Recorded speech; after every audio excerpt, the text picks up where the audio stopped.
Acquiring a business? BizNexus simplifies it. Access thousands of updated opportunities in our DIY marketplace or supercharge team sourcing with OmniSource, your all-in-one platform for on-market, off-market, and coming-soon deals. Scale smarter today. Learn more or book a demo at www.biznexus.com.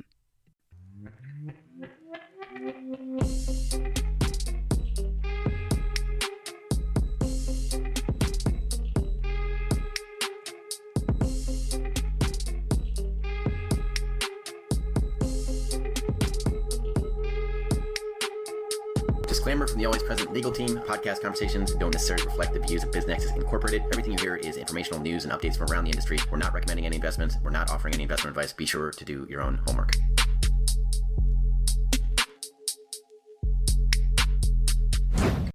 Hey everyone, welcome back. Today we're going to be taking a deep dive into the world of M&A, specifically the lower middle market in 2025. All right. And we're really lucky because we have this amazing report to guide us. It's called Market Moments That Matter. It's put out by the folks over at Intrepid Investment Bankers. Yeah, they always have great insights. And one of the things that really jumped out at me is that M&A for larger companies, they've kind of bounced back. Oh, yeah. Since, things have kind of settled down. Right. But the lower middle market, not so much. It's still lagging behind. But I don't know, maybe that's not a bad thing. What do you think? Well, actually, that's one of the most interesting takeaways from Intrepid's report. They suggest this lag could actually mean we're about to see a surge in the lower middle market. Like, there's this pent-up demand ready to be unleashed. Ooh, okay. So almost like a coiled spring. Exactly. Okay, so let's break this down a little bit. Sure. Intrepid has this chart in their report showing M&A volume, right? And they show it as a percentage of 2021 levels. Right. And for companies valued under $250 million, it's pretty clear things are still kind of quiet. Yeah, they are. So what's behind this lag? I mean, why is the lower middle market so slow to catch up? Well, the lower middle market, it often marches to the beat of its own drum. Yeah. It doesn't always react immediately to like those larger economic shifts. Right. But what's interesting here is that this lag, combined with like the increasing demand we're seeing, plus, borrowing conditions are becoming more favorable. Well, it could actually create a really busy year for anyone operating in this space. So it's like a hidden opportunity almost. Yeah, I think that's a great way to put it. There's a lot of potential energy building up. Interesting. Okay, so let's talk about the whole financing side of things. Okay. Because, how deals get financed, it's changing, right? Intrepid's report, they point out this pretty significant shift in 2024, like non-M&A financing. It actually dominated the market. It did. Making up like 50% compared to leveraged buyouts. Yep. 50%. I mean, that's a huge change. So what's driving this shift? Well, I think it really comes down to lenders having to get creative. Okay. With fewer LBO opportunities out there, they're turning to things like PIK interest. PIK interest. Remind me what that is again. Sure. So with PIK interest, borrowers can actually defer their interest payments. Oh, okay. And then there are things like equity kickers, which actually give lenders a share of future profits. Interesting. So, these are just a couple of examples, but they really show how financing is adapting to this new environment. Okay, so if I'm a business owner in this market, right, Sure. and I'm thinking about, raising capital, it sounds like I should be looking beyond those traditional loans. Yeah, I would say that's a really smart move. Exploring those alternative financing avenues, it could open up a lot of new possibilities and potentially better terms, too. It's not your father's LBO market anymore, is it? Not all. That's a great point. So speaking of lenders, there's this chart in Intrepid's report that I wanted to ask you about. Okay. It's on credit spread compression. Right. Can you just break that down for our listeners a bit? Yeah. Like, what does that actually mean and how does it impact them? Sure. So spread compression, it essentially tells you how competitive the lending landscape is.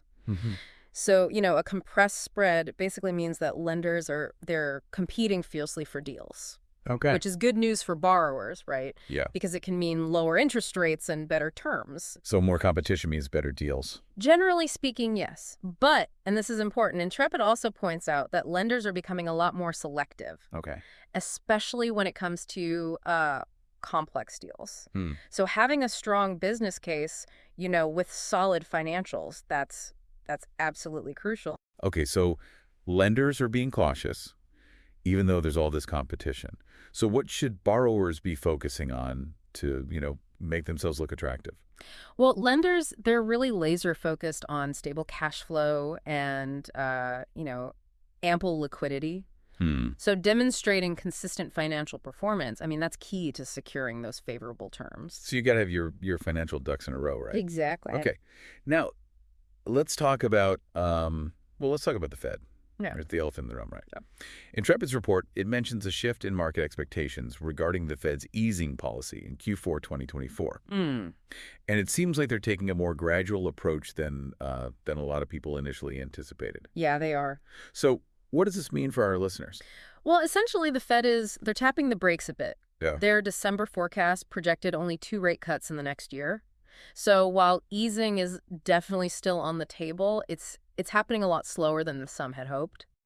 So how does that slower pace of easing impact borrowing costs, especially in the lower middle market? Could it affect, those attractive terms we were just talking about? Yeah, it's definitely something to keep an eye on. While borrowing costs they're likely to decrease, it could be a slower decline than some borrowers were hoping for. Right. So, it's important to factor that in when you're planning your financing strategy. Okay, so managing expectations is key. Absolutely. Now let's move on to leverage. All right. Intrepid has this chart in their report. It's on total leverage specifically for non-unitranche deals in the lower middle market. And there's a clear trend there. There is. So what's the story? Well, the chart shows that leverage it's ticking upwards from its post-pandemic lows. Okay. And that's a positive sign, right? Yeah. It suggests that lenders they're becoming more comfortable with higher leverage levels. However, it's important to note that it's still below its pre-pandemic peak. Okay, so leverage is back, but with a bit of a touch of caution. Yeah, I think that's a good way to put it. Okay. It suggests that credit conditions are easing, but, lenders they're still proceeding cautiously. They're Right. carefully assessing risk, and they're really focused on those, strong fundamentals we talked about earlier. So lenders are being strategic. Mm-hmm. They're not just jumping back in. Exactly. Okay. So far we've uncovered some pretty intriguing trends. We've got this potential M&A surge in the lower middle market. Right. We've got the rise of these alternative financing options. We've got lenders who are competitive but also discerning. And we've got a Fed that's easing but doing it gradually. Yep.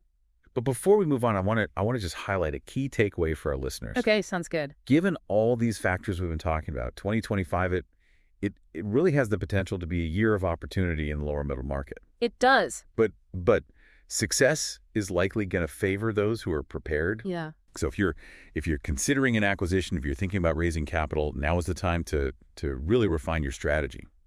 Make sure your financials are in tip-top shape and craft a really compelling narrative for those potential lenders and investors. I couldn't agree more. Being proactive and informed, those are the keys. Well said. We'll be back in a moment to explore more insights from Intrepid's report and really unpack what it all means for you. Sounds good. Welcome back. So we were just talking about leverage and, how it's making a comeback, but cautiously. Right. But I'm curious how the current leverage environment, how does it actually compare to, what we saw before the pandemic? Well, that's where Intrepid's report gets really interesting. They have this chart showing total leverage specifically for those non-unitranche deals in the lower middle market. And it shows that while leverage is rising, it's still not quite back to those pre-pandemic peaks. So there's room to grow, but lenders are still testing the waters. Yeah, I think that's a great way to put it. It's like they're dipping their toes back in, but they're not diving in head first. Makes sense. They're being cautious. Absolutely. They're really mindful of all the potential economic uncertainties out there. Right. And so they're looking for businesses that have, really solid foundations, stable cash flow, strong liquidity. Those are the things that are going to make them feel more comfortable. Okay. So for our listeners who are, maybe thinking about making an acquisition or raising capital, what's the key takeaway here? Well, I would say that, 2025, it really presents this unique window of opportunity in the lower middle market. You've got this convergence of factors, right? It's creating a really dynamic environment. It's like all the pieces are aligning, but there's still that element of caution. Exactly. So being prepared, that's key. What steps can our listeners take to really position themselves for success in this kind of market? Well, first and foremost, you gotta sharpen your strategy. Make sure your financials are in order. Right. And then, build a really strong narrative. Oh, okay. One that's going to resonate with potential lenders and investors. So it's not just about the numbers, it's about the story you tell. Yeah, exactly. And don't forget about those alternative financing options we discussed. Right. Explore those avenues. They might open up some new possibilities. So adaptability, preparation, those are essential. Couldn't agree more. Okay. So we've been talking a lot about Intrepid's insights. Yeah. But I want to take a moment to talk about Intrepid itself. Sure. I mean, who are they? And why should our listeners, why should they care about their analysis? Well, Intrepid Investment Bankers, they're a leading middle market investment bank, and they have a really deep understanding of the M&A landscape, especially in the lower middle market. Okay. And their Market Moments That Matter report, I mean, it's highly respected in the industry. No, they're not just some fly-by-night firm. Okay. Putting out a report. No, not at all. They've got a proven track record of advising companies on M&A transactions and capital raises. Right.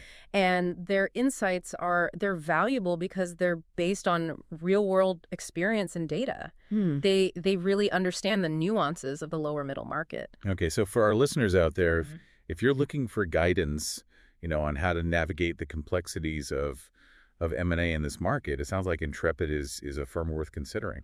I would definitely agree with that. Their expertise can be a real asset to any business owner or investor who's operating in this space. Okay. So we've covered a lot of ground today. I have. From this potential M&A surge to the rise of alternative financing, the evolving role of lenders. We've talked about the Fed, and their gradual easing stance and this cautious return of leverage. Yeah. But before we wrap up, I want to leave our listeners with one final thought. Okay, I'm all ears. We've discussed the macro trends, but I'm thinking about our listeners, like the individual business owners, the investors.